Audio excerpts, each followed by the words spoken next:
Hello, hello. Hey, friends. Welcome back. I am sitting outside on my terrace and it is a beautiful day. I definitely need to be going out and doing something fun, but I thought, I'm in the mood, wanted to film another episode and also just really inspired by a couple things that I've been like researching and working on today. And one of them I think is so important is energy. Like, your energy's in the room. Energy is such an important part of our lives that we don't even consider. Even if you think about it on a very existential kind of way, like we are all matter, we are all energy. And I don't really think it's something that we're talking about enough. And I just wanted to bring it up. Like, we're talking about something I know so many of us feel, but we rarely talk about, and that's energy.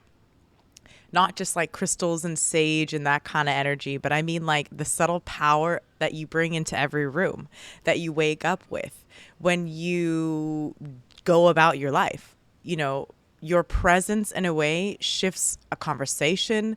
I'm sure you've walked into rooms and you could tell that there was I don't know, maybe an odd kind of energy or tension between other people, but it's all there. And the way that you walk into a space, people can feel your vibe before you can even say a word. As I said, when you walk into a room, you can feel the vibe as well. And if you've ever walked out of a conversation and thought, why do I feel so drained? I mean, if that's true, then this one's for you. So today I'm giving you permission to protect your peace, reclaim your time, set some boundaries like the high vibe queen that you are, or king. And, you know, also, quick reminder, if you haven't grabbed my step guide to detachment, I'll leave a link like below this video. And also remember to subscribe. So yeah, it really breaks this. So the detachment guide really just breaks this kind of stuff down step by step. So let's dive in. So think about it this way. Your energy is your superpower. So you don't just walk into the room. Your energy enters the room first. So I want to start by saying this. You don't just walk into a room. Your energy enters first. And I didn't realize this fully until a few years ago. I feel like it's been like over time. I mean, I've always felt like I'm the kind of person that can sense people's energies or feelings, if it's good, if it's bad, if it's somewhere in between. A few years ago, I was at like a dinner party, and I remember entering and just feeling really off. Nothing had actually happened yet. There was no drama, no weird vibes necessarily until someone started venting about work, and then someone else piled on, and then suddenly it was like the whole table was just complaining. It was like the whole energy was just very low, and it was just shared among all of us. I didn't even say much, but I just left feeling so heavy. And it was like a very quiet ride home. And I just kept asking myself, like, why do I feel so off, tired, drained? And then I realized I had absorbed everyone else's stress, and I completely ignored my own energy in the process and what I was bringing into the room. And that's when it clicked. Like, your energy is in the room. Your energy is the room. And either way, like either you actually set the tone or you get swept up in other people's energy. And I'm all about working on my own aura, working on my own energy when I move about my life, when I wake up, when I drink my first cup of coffee, when I go to work, whatever I'm really doing. It's so important to like keep coming up with being aware of your energy and moving through the world with it. So there's a few subtle ways that we leak energy. So here, let's talk about that and how sneaky it can get. So saying, like, one way is, saying yes when we mean no, like, oh, sure, I'll go do that thing that I don't really want to go to, that I'm not really feeling up for it, but like, I'll do it. Or being like the emotional sponge. You have a one friend who only calls to vent, and it's not like they're a therapist, but it's like they just call you just to complain. But sometimes they can go on waves where they're so miserable and it's like all they talk about, and you just have to kind of call them out on it, or you need to step away from them. I'm not trying to give prescript anything, any solutions just yet, but these are just subtle ways that energy like leaks in. Also, feeling like we have to be on all the time, especially on social media, at work, dating, whatever. I mean, like, no, sir, you don't get to have days off when it's like this. You need that time to relax, and you need the space to just chill out and just be in your own energy. And worst of all, most of us don't even notice until after we're already burnt out, which at some points it's a bit too late, because then you're playing catch up on your rest. So one thing I like to do is, if I'm really feeling drained or tired at one point, I just kind of take a step back, and maybe I prompt myself, or do a journaling about, like, considering who or what drains me most, and why do I keep giving them access to myself? And you might just be surprised by the answer. So let's get to the real juicy stuff of how to protect your energy. Protecting your energy is one of the most important things that you can do without feeling, and to do it without feeling guilty about it. So when you wake up in the morning, check yourself. Like, before you reach over, turn your alarm clock off, open your phone, start scrolling through social media, checking your emails, ask yourself, like, just wake up and be like, how do I feel today? What do I need today? Do you need more sleep? Do you want to go get an ice cream? I don't know. Just think about it. Like, even just sitting in your silence and offering, like, with your coffee, laying in bed. I love to wake up and just kind of lay there if I have time and just ponder. Honestly, just giving a few minutes to yourself when you wake up in the morning really makes a difference. Sometimes I wake up and I'm like, oh, I don't feel good. I'm so tired. I'm so this. But the moment you start telling yourself this, that's how you start showing up throughout your day.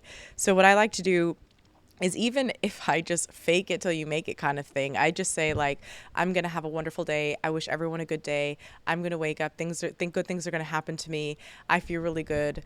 As soon as I get up and get my coffee or my matcha, I'm going to feel a lot better. And I set an intention for that. And it makes a huge difference. And there are mornings I do wake up and I'm like, oh, feel like shite or whatever. But I do make an effort to try to change what I'm thinking, because what you think is what you are, and that really will bleed into the rest of your day and your life.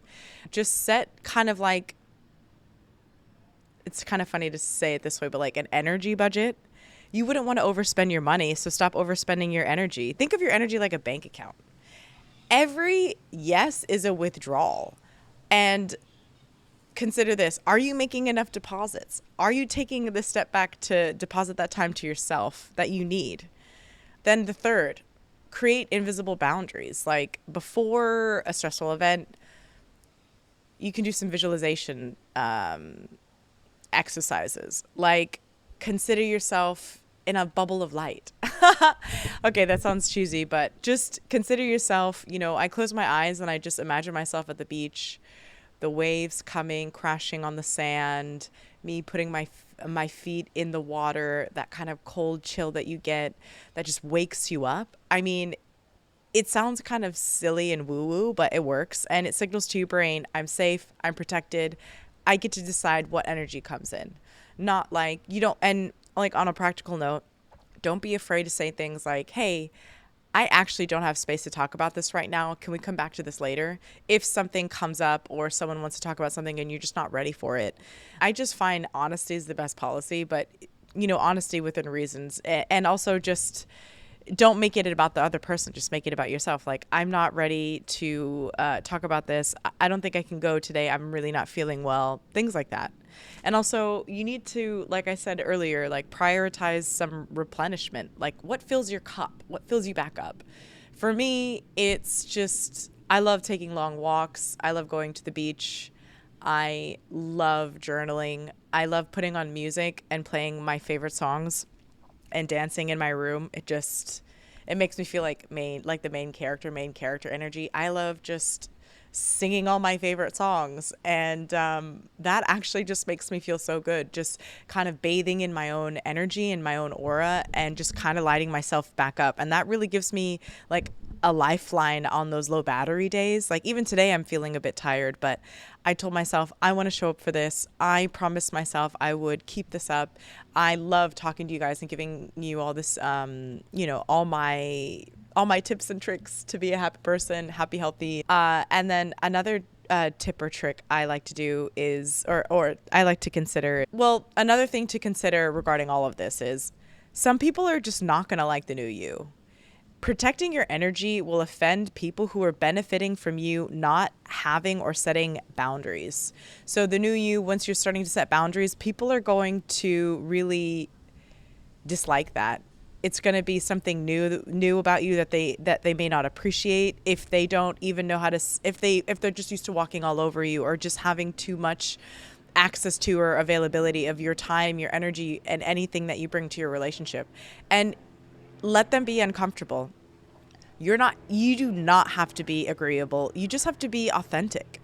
And when you raise your standards, people will either rise with you or fall away, and both are blessings. You don't want people in your life who are just going to take advantage of your energy and drain you rather than replenish you. It's okay to change who you are. We are constantly changing and evolving beings. And, I work in tech, so I have used this phrase many times, but it's like adapt or die. Either you change and you go with the flow and show up more authentically, or you are just going to be drained of your energy, and there's nothing worse than that.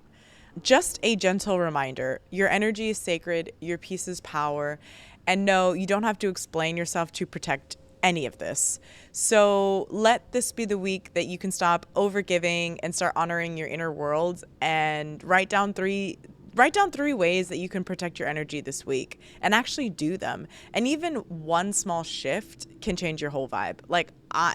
And for me, I did notice, typically when we wake up, it's always quite negative thoughts that come to us. So that could be something that you do when you wake up, is just think positive things and, just rather than think positive things, because I don't want to give you some toxic positivity advice, but just reframe how you are waking up and your first thoughts in the morning, and that will really change the way you show up in the world. If you've really enjoyed what I've had to share today about protecting your energy, send it to someone who you think has been giving too much, and let's raise all of our energetic standards together. So yeah, if you like this episode, subscribe, share with friends, and remember to stay grounded, stay glowing, and protect your peace like Beyonce's secret. No.